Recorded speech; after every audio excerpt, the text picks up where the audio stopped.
Assalamualaikum warahmatullahi wabarakatuh.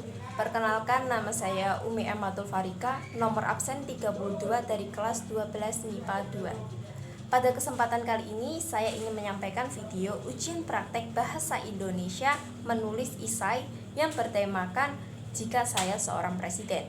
Pada kesempatan kali ini saya membuat isai dengan judul Transisi Sumber Daya Manusia Menuju Indonesia Emas tahun 2045. Seorang pemimpin memiliki hak untuk mengatur daerah kekuasaannya. Indonesia merupakan negara republik dengan sistem presidensial yang dipimpin oleh seorang presiden. Menjadi seorang presiden artinya memiliki tanggung jawab dan pengaruh yang besar. Ketika saya diberi kepercayaan dari masyarakat untuk memimpin negara Indonesia ini, saya dan para menteri perlu melakukan transisi sumber daya manusia supaya dapat meningkatkan kesejahteraan rakyat Indonesia yang lebih baik dan merata. Pendidikan merupakan kunci terwujudnya Indonesia Emas ini. Dengan pendidikan, pikiran masyarakat akan dilatih agar dapat berpikir kritis, kreatif, dan inovatif yang akan membuat masyarakat dapat terus berperilaku produktif serta dapat menghadapi tantangan di masa depan maupun sekarang.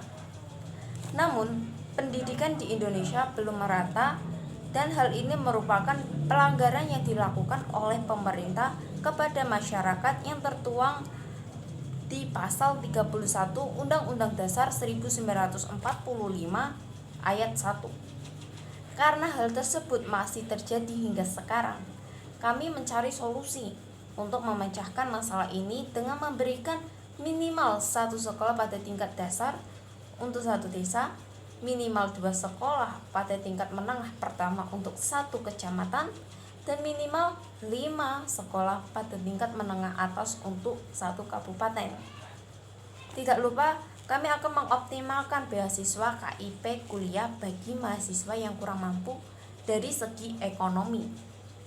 Serta kami melakukan pelatihan untuk para tenaga pendidik agar mereka dapat profesional dan memaksimalkan kegiatan pembelajaran di sekolahan. Dari bidang ekonomi, kami akan melakukan peningkatan pendapatan per kapita Indonesia sebagian besar terdiri atas lautan dan dijuluki sebagai negara maritim.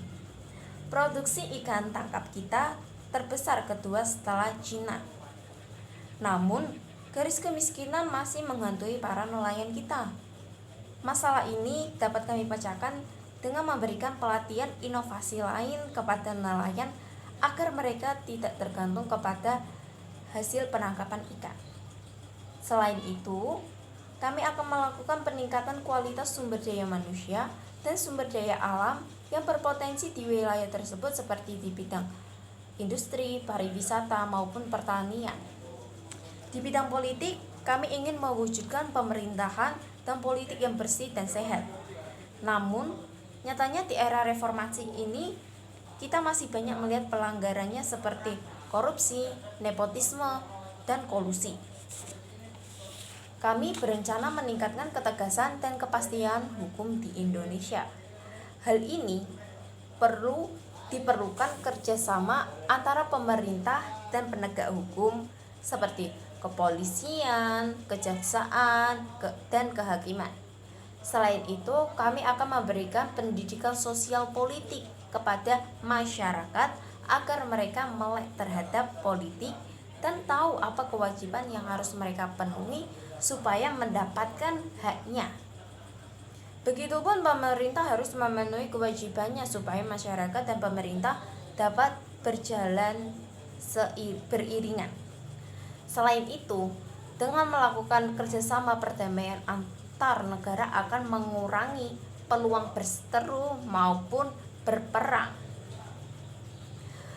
Karena jika terjadi perang, suatu negara pasti mengalami kekurangan warga sipil, kerusakan infrastruktur, ketidakstabilan ekonomi, dan lain-lain.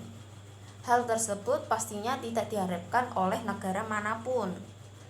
Demikian gagasan saya sebagai pemimpin Indonesia menuju Indonesia Emas 2045, yaitu dengan memajukan sektor pendidikan, ekonomi, dan politik supaya kesejahteraan bangsa Indonesia ini terjamin dan memiliki daya saing dengan negara lainnya.